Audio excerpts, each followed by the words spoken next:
50 لاکھ گھر کیا ایک اینٹ نہیں لگائی گئی، اور پاکستان کے اندر اس وقت غربت اور بے روزگاری اور ہسپتالوں میں غریب آدمی اور بیوہ کا علاج ناممکن بنا دیا گیا ہے۔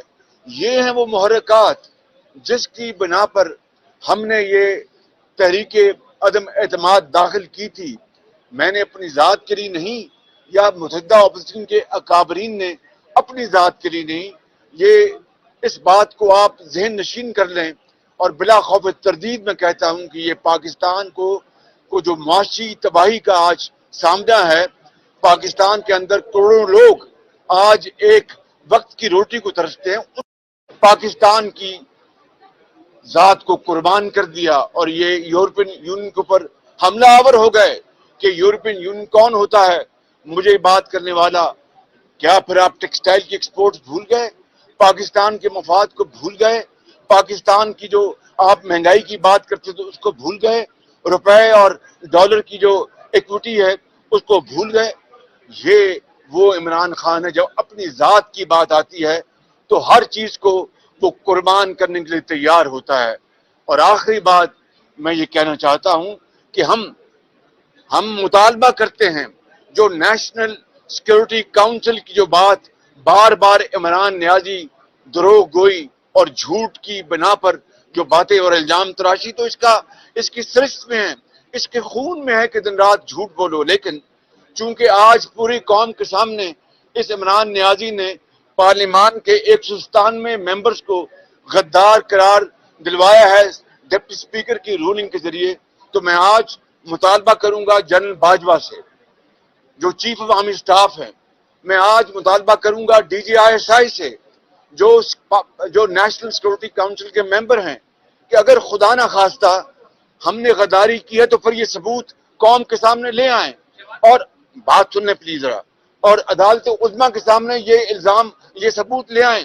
اور اگر ہم نے یہ جرم نہیں کیا، اور اگر ہم میں سے کسی نے اگر کوئی جرم نہیں کیا، کوئی خدا نہ خواستہ کسی خارجی طاقت کو دعوت نہیں دی، کہیں خدا نہ خواستہ کوئی خارجی وسائل استعمال نہیں کیے، تو پھر دودھ کا دودھ اور پانی کا پانی ہونا چاہیے۔ میں نے آج تک کبھی اس طرح کی صاف الفاظ میں بات نہیں کی۔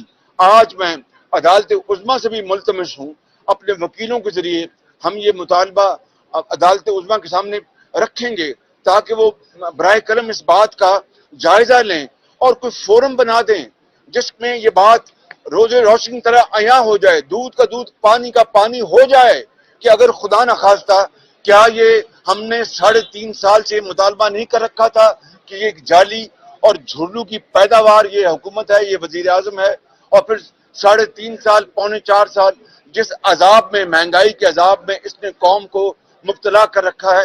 یہ ہمارا مطالبہ تو ڈے 1 سے تھا، جب ہم نے آئینی اور قانونی طور پر یہ ووٹ آف نو کانفیڈنس کی، ہم نے موشن پیش کی، اس کے بعد غداری کے نعرے لگ گئے۔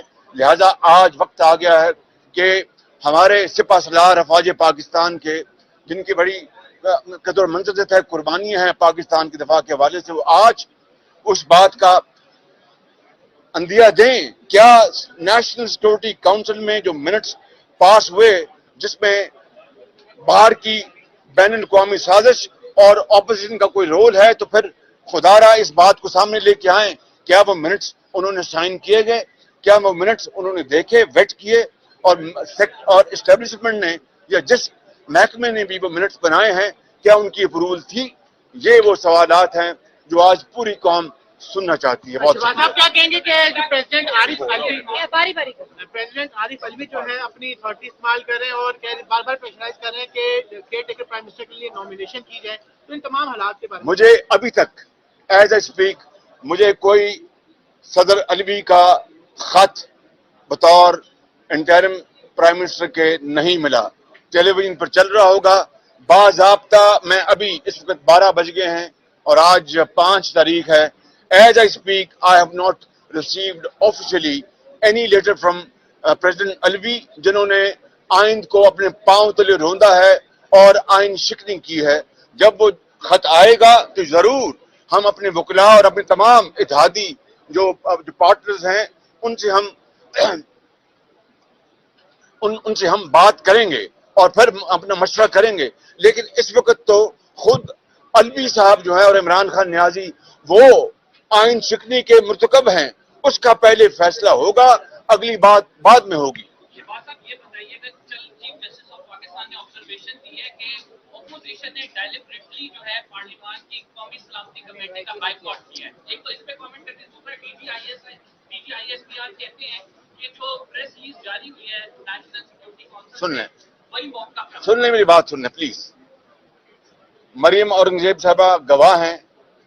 انہوں نے مجھے شاید 5 تاریخ کو اس دن بتایا کہ جی 5 بجے بتایا کہ آپ کو دعوت آئی ہے کہ آپ نے اس ہاؤس کی جو ذیلی کمیٹی ہے ڈیفنس کمیٹی, اس میں آپ کو شرکت دعوت زبانی. میں نے پوچھا کہ باقی جو اکابرین ہیں متحدہ اپوزیشن کے, ان کو دعوت آئی؟ انہوں نے پتہ کر کے بتایا ان کو کسی کو دعوت نہیں آئی. تو یہ کیا بھونڈا مذاق ہے کہ مجھے اکیلے کو, اور وہ بھی زبانی, ایٹ 11th آور بلایا جائے؟ ہم ان کے غلام ہیں کیا؟ کیا کوئی طریقہ نہیں ہے؟ ایک طریقہ ہے, آپ ان رائٹنگ آپ مجھے انویٹیشن دیں گے, زبانی کلامی میں جاؤں اور میری وہاں پر وہ کہیں گے آپ کو تو بلایا نہیں.